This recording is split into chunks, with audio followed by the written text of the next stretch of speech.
Me ba na me nua ko Pentecost.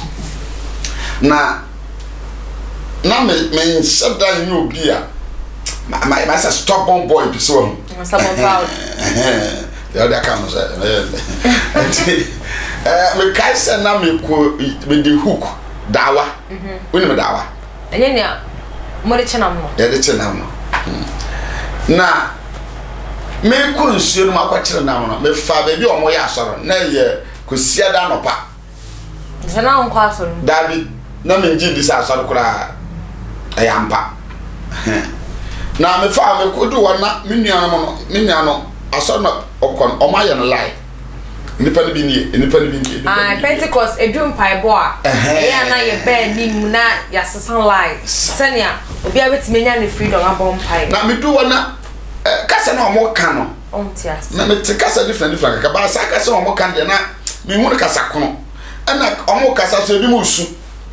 Na me te school dem te me te da na hwe mu di na me nua no su. As na so be na omo ya. Aso omo ya yi. Omo su. Me hu bi da. Eti bada ba kon sa na wa fa me chi sei. De me hu aso so me sem sei. Na sabra. O kwa na so me nua wo asada ntina. Me be hwe no. No de. Ode me wura inside. Na me ko gina chire ho kora. Na me ko di line so wa chire. Me hu san krofo su na krofo tete tofom. Na me nyiri ye be do ba bia. Me panchire mu na wo chire me se. Wo sra sunsum kronkron amma wo. Na wo nibi. Bacho what I say. Na wo ni sunsum kronkron. Enti Paul said okoto asafu bi a omo bampai omo ya asare ana obi sa won say Yesu o ma gina di na o say an ya gina di na o say mo gina di e so won konkon so manya na o say da bi ana de yente da enti wanted denti o mu ni sa de no wanted denti won je sa de ni se ya de o ma te da se konkon ho no no boa ye mbro ye mu a anka asare na o mo ye na nko mo de eno so ebe ka ho Emma Paul could do on the go for more. Gidi, mon concron.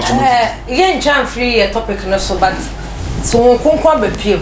My in Chichimuka crabby a Hong Kong. Because then I can say, Obi Shady and on soon Junior Mindia or Virginia Media. Oh, concron banner was a winner. O Junior Media 7 years soon some concron. Paul said, but oh, yen any ye. Eya sunsum konkon na honhon konkon. Eya kasa. Okay. Meme kasa mu no sa na meme frɛ no sunsum konkon. Okay. Obi so be kasa honhon konkon. Enti I before so what the friend na nkrafo ne ade. Because nkrafo mo se nyumo ekire me la sankra ne na ma babo amande. Enti meme de meme kasa amete no. Na me de frɛ no konkron na susu konkron enti because of say omo hu obi da oye den gidi obi anka ho asam kire ne da oye den gidi enti gidie no wo ho say me kasa kire wi na wo gidi sama ankasa nkire wa onni gidie enti Paul bi say won say na ade amoye wo manya ho konkron so na mo se da bi obi an ntichi obi an kire say ho konkron bi odi e kwa ye nyindi what kind of asia verse 2 no 3 no na obisa won say eden mu na wo bo mo esu share na wo say Yohane esu bo mu na Paul say o sa fi na Paul na kira wo gidi ho adwuma Yohane bo adwensatra esu ka kire o man say wonye dia ode na chiri ba no ereba a oni Yesu eno to aso na oti na wate no wo ma wo bo won esu hye Ewurade Yesu dim na Paul din ensem won so no hon kronkron ba won so na wakakasa hodro pi na wo hye enkom enti sanete se obi se opese onye gidie wakunwe mu a age se me a me wo akunwe mu gidie no e kire no asa na wotumi di ne gidi abegyina akonwa yi so okay enti onyankopon ne ba Yesu kura ya gi na di no aye nkyerɛkyerɛ ana sama kasa ye kasa aye kasa kyerɛ obi ene wanya gidi ye kasa kyerɛ we ene wanya gidi enti aye kasa mu na gidi sufiri kasa mu na gidi sa kasa mu gidi fi otiem me kasa na otiem wanya gidi o wanya bra me so metwama me no bɛkɔ man ka wi ankyerɛ na sabe ye nyina ye kwa na ye ba ye kwa be ka se abayo bia na ma adwen se me pɛ no me wa no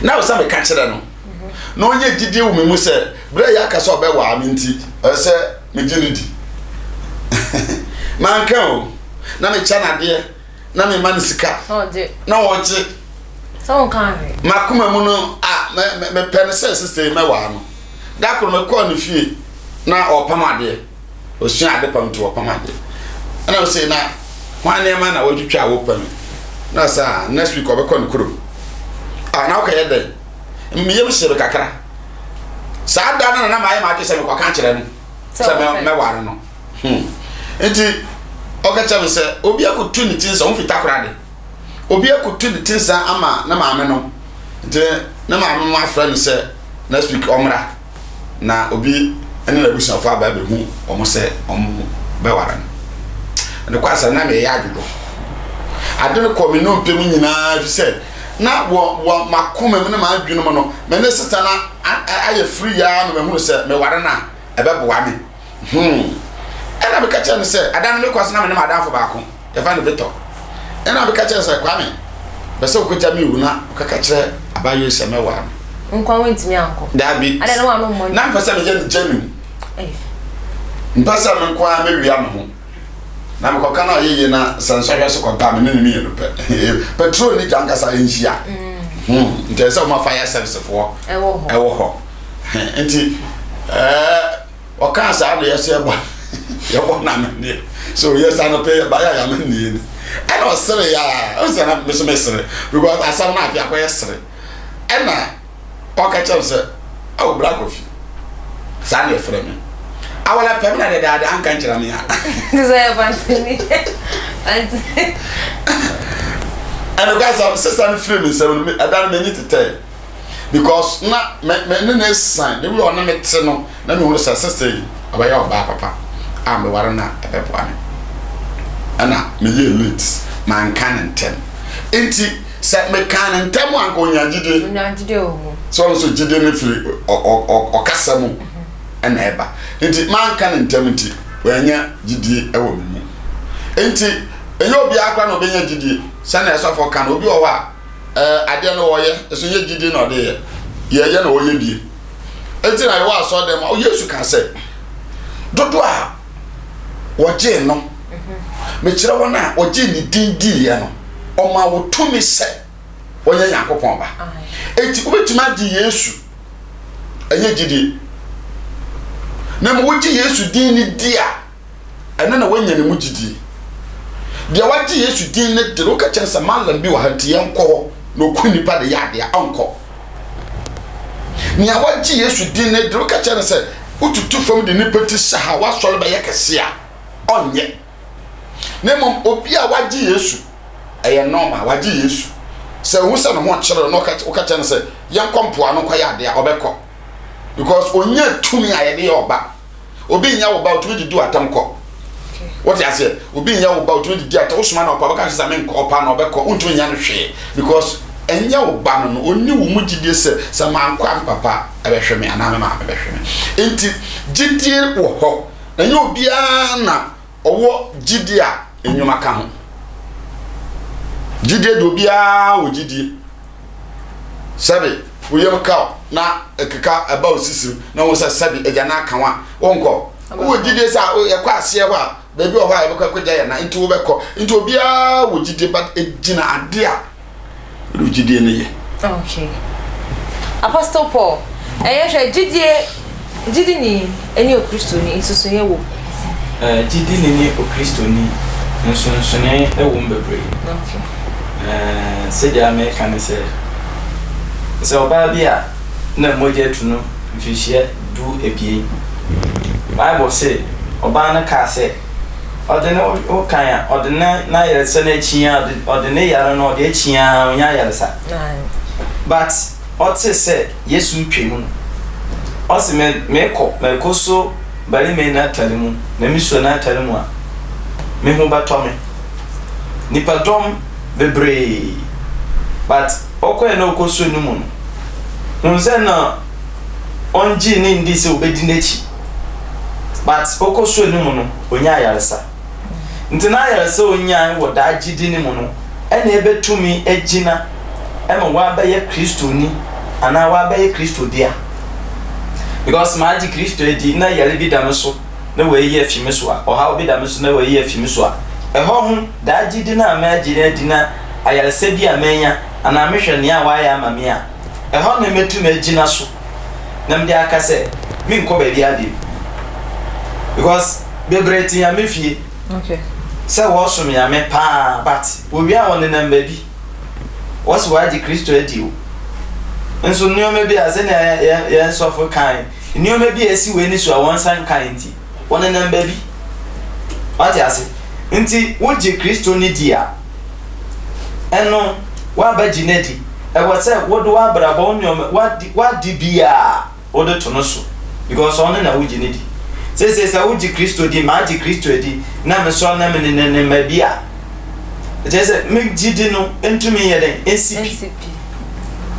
enti se ye gi Kristo ni nipa na ye ba gi na dum ye gi ni dia eno nkoten na wo se ye tumi ne nati Yesu bi se Peter mo asem bi se wunua no ina woko nti mo nso mo bako bia na Peter ka se onchen na yeko we che se Peter no wa ba gi Kristo edi wo hwa nipa no kro ka se onchen na yeko no edu ba bia because of ablabom nneoma ablabom ahoche na ade nti osan ne chi koda poso ogini dio but ablabom ahoche kakra baaye no osan otu anamo oda Yesu jai ansana wosi abatwene asi ne kwan so ana waye na adwuma nti obetuma agi edi but na enye gidi papa nti ye ka gidi a se ma agi edi no e wo se me di achi na me be sibia me tuna dadi na che so Kristo ni bia ye gidi ni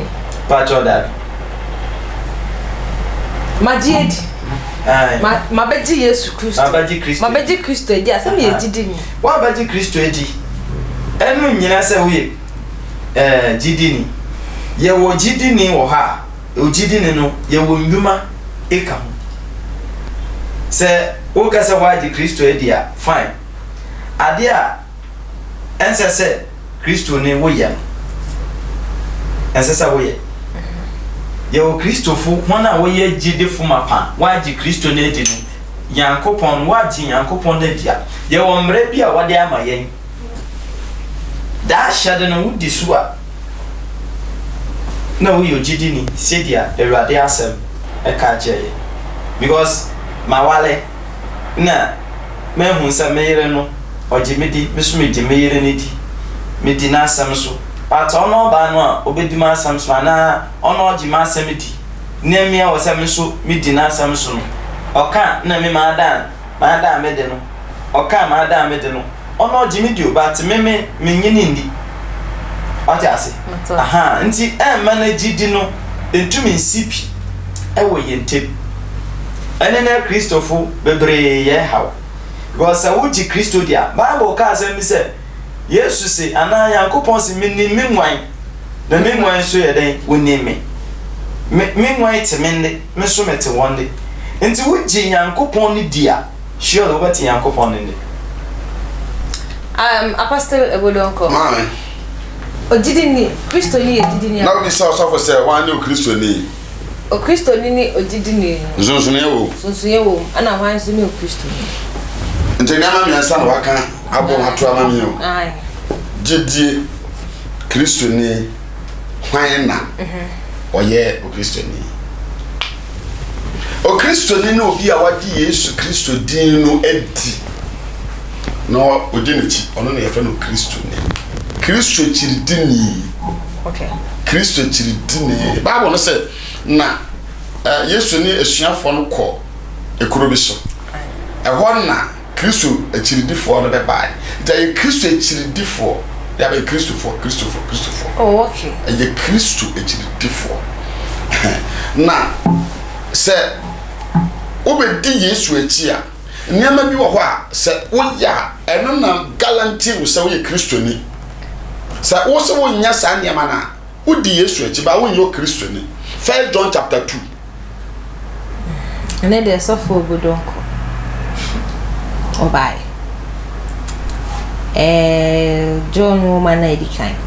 And what? I have 1 John. 1 John. 1 John. Chapter 2. Mama wa kan kaka. Yani woman, I decline. Team you know. Baako. Nchemu baako. Kan twi street. I say me ma nkuma. Me ma nkuma. Me betro ye nu ma bremo. Me twa bremo. Na mo anye bone. Mo anye bone. Na se obi ye bone a. Se obi eji Yesu di na oye bone a. Ye wo ejinafo bi eja no chen. Ono ne otene ni Yesu Kristo. What you say?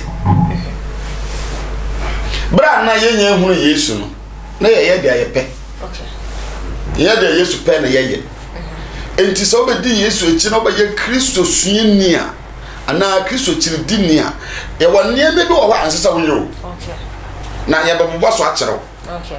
Enti de ama wa be ye Kristo chiridi ni no se. Utie na asem.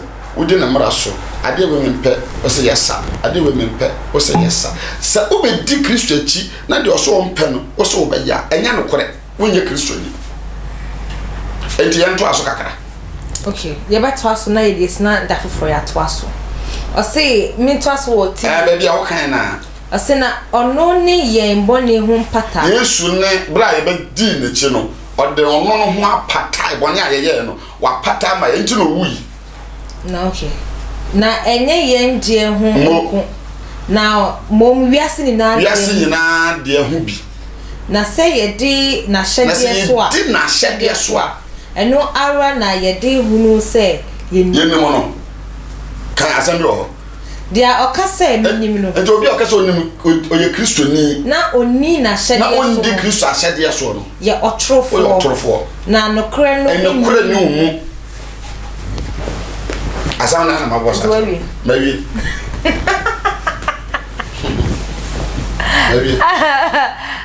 Abasopo. Na ni be transfer na da foforo no. Ye be to aso ye be hwe enuma no. Sina na apostle obedonko. Obon ofsha na neni abra na opese obonuma ne so no. Ye be to aso da foforo e wo ho no nti. Ye fa ya no ensi e wo enede no so. Ye be kan se obi etie wate wase den na obeka chere maka chere wansa ni otia o say no wenya wo say e say na mejide kwa mejide krase na nyesa e wo say sakra ma atwem. Okay ani otia yen ya betu maka chere ne say enye bibia na say wugidi e wo hwe na ye wo nsem bebre wo bi radio a preaching bebre nsem bebre na ekoso obi kwazi ya mini ho obi se yankwa asole hye wodem obi sisi se yehwe ya me asem a in fact ye ben ya me yehu no kre no ye wo ma ese no kre na ye wo ma etese no kre enye pe nti hwehwe no kre no na di achi ya no kre no ba mo wankasa wa ye odish na wotumi wa ye odifo wo nya me asem apostle bodon ko de oni do see. Okay. Mama nda makonta ase. Fete o mahene nana abore ata otoso mienu nana bomu asema ba na manchia wa na mafun wonkwa so bibia ba fa nso na start to enche epo enamba bem kunu no mo be yede nana ya minshira bye bye. Abuti afo ne ha ane de come to try de didini Okristoni enso so ye wojidi ene Okristoni ntem ane de beso mu yesanso beto so ye ndwe ye sina na apostle bodonko owo on fire pa na me producer catch set time na so kra ne ne bu efu akotimi kwa na tifree studio ha e cause mama na butayem ye beto aso da foforo Attention TV eso enye na ye catch us say we inspire mom patch your Facebook, YouTube, Twitter o call my Attention TV GH midi ene Akosia Spox asada kese koma me producer Adepa part na ye chichi camera no editing na me chi to ba e wa Attention TV yakra